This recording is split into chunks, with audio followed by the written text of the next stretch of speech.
Apa bunyinya? Idz qalat imra'atu Imran rabbi inni nadzartu laka ma fi batni. Oh, ayat ini bercerita tentang Maryam, Bunda Maria.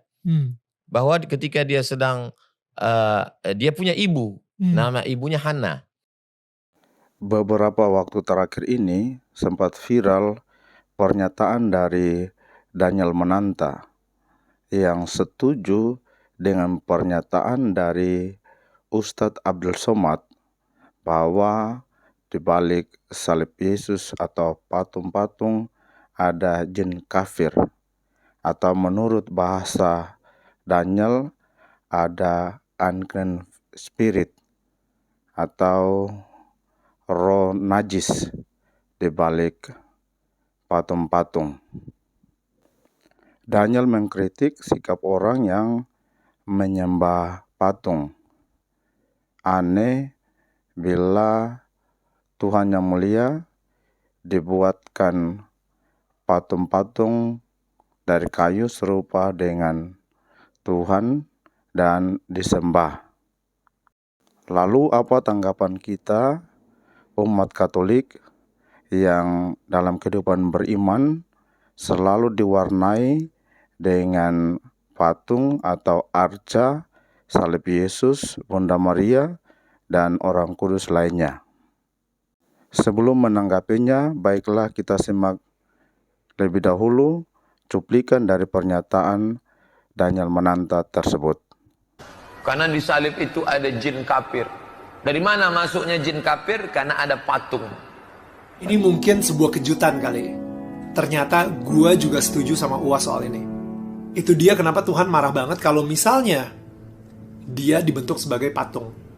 Dia dibentuk sebagai berhala.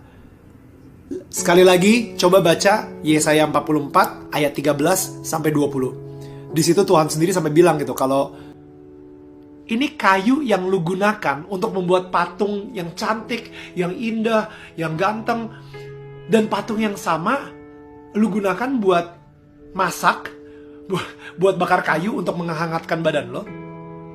Dan abis itu patung yang sama yang lu gunakan tiba-tiba lu sembah-sembah. Itu bodoh. Again, bukan gue yang ngomong. Yesaya 44 ayat 13 sampai 20. Right?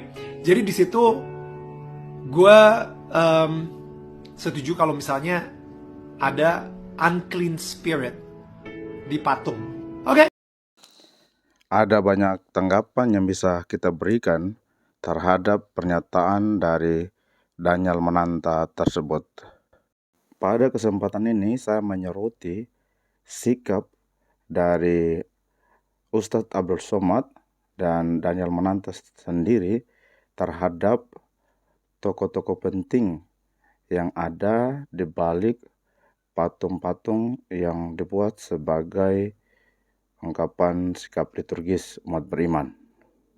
Salah satu tokoh penting yakni Bunda Maria atau Santa Maria.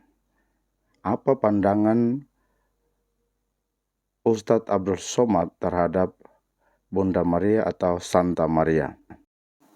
Dalam dialog dengan Daniel Mananta pada acara Daniel Tetangga Kamu, Ustadz Abdul Somad antara lain mengungkapkan rasa hormatnya kepada Bunda Maria.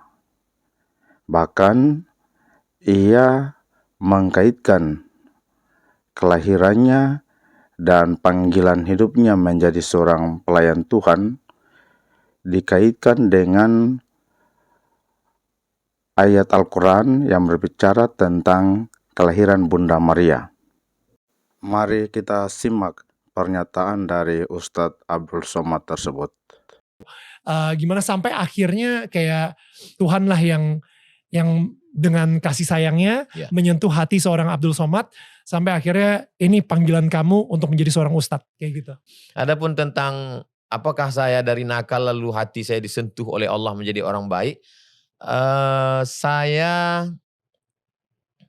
ketika ibu saya mengandung, cerita ibu saya, ibu dalam keadaan sakit keras. Lalu kemudian ibu datang ke pamannya. Yang membuka kampung itu Syekh Abdurrahman. Syekh Abdurrahman punya anak laki-laki namanya Syekh Muhammad Ali. Lalu kata ibu saya sakit ini, gimana? Kata Syekh Muhammad Ali, tolong baca ayat ini. Ibu saya baca saja ayat Quran itu, dia tidak ngerti artinya.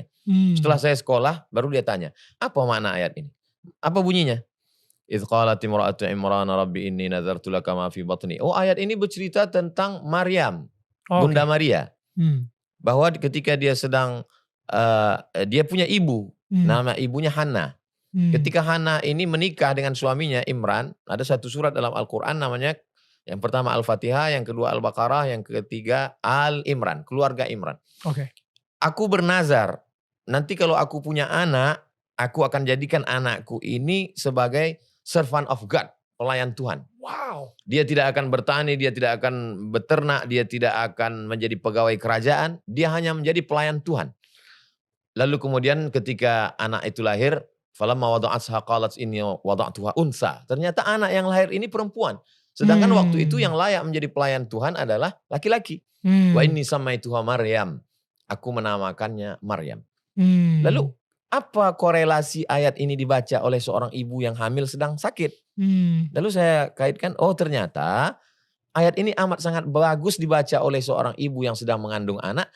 Karena korelasinya Hannah mengandung seorang anak yang lama dirindukan, nanti anak ini akan terjaga, terpelihara. Itulah dia Maryam.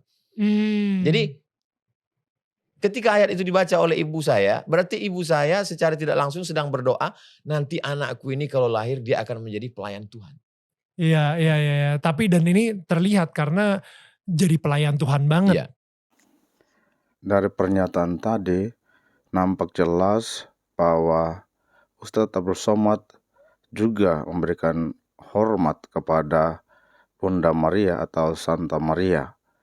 Karena dalam Al-Quran juga menuliskan tentang Bunda Maria mulai dari kelahirannya. Bahkan Ustadz Abdul Somad sendiri mengkaitkan kelahirannya dan panggilan hidupnya sebagai seorang pelayan Tuhan, sebagai Ustadz, itu juga dikaitkan dengan ayat Al-Quran yang berbicara tentang kelahiran Bunda Maria. Ada banyak cara yang bisa kita pakai untuk mengungkapkan rasa hormat kita kepada seseorang atau pribadi yang kita hormati. Misalnya, Ustadz Abdul Somad sebagai ungkapan hormatnya kepada leluhurnya, oyangnya, Syekh Abdul Rahman, ia ketika telah menjadi ustadz datang ke kampung halamannya dan mencari foto dari oyang atau leluhurnya tersebut. Ia mencari foto dari Syekh Abdul Rahman untuk disimpan dan dibadikan sebagai ungkapan hormatnya kepada leluhurnya tersebut. Begitu juga dengan Daniel Mananta. Pasti sebagai ungkapan hormatnya kepada istrinya Viola Maria, pasti dia akan mengabadikan foto-foto tertentu untuk disimpan sebagai ungkapan rasa kasih sayang dan hormatnya kepada istrinya.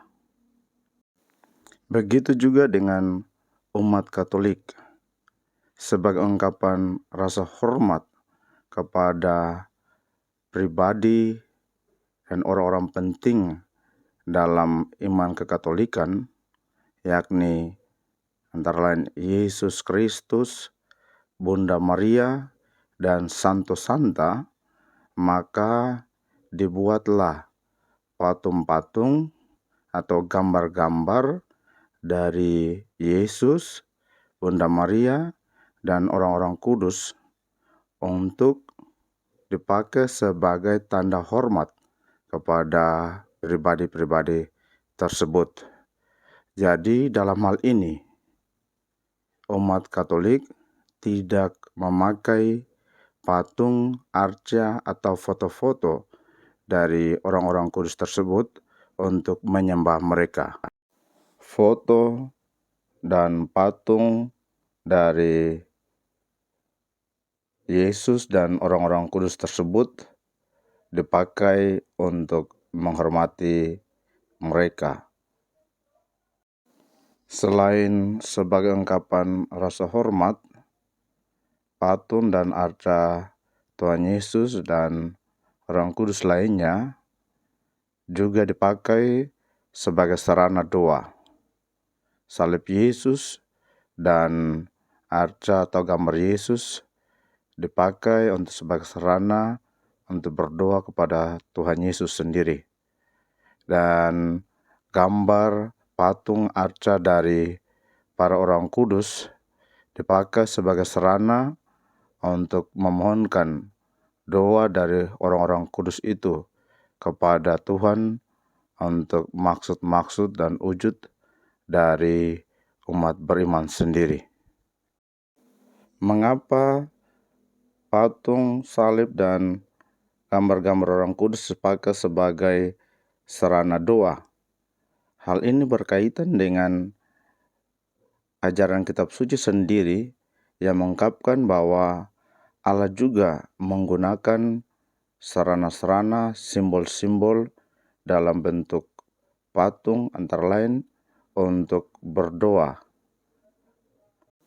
Dalam kitab Bilangan misalnya diceritakan bahwa ketika bangsa Israel bersungut-sungut dan marah pada Tuhan dan Musa karena mengalami kelaparan dan kehausan, Allah menyuruh ular-ular berbisa datang menggigit mereka dan mereka banyak yang mati.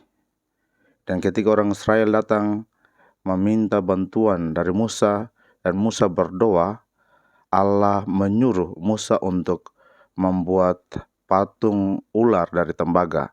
Sekali lagi membuat patung dalam bentuk ular. Patung ular, tembaga, dan setiap orang yang melihat patung ular itu maka mereka sembuh. Umat Israel yang melihat patung ular itu sebagai sarana doa. Mereka percaya bahwa ketika melihat patung ular itu, doa mereka dikabulkan, yakni mereka boleh disembuhkan dari bisa dari ular-ular berbisa tersebut. Ini sebagai contoh yang nyata bagaimana Allah juga menyuruh umat manusia untuk menggunakan patung sebagai sarana doa.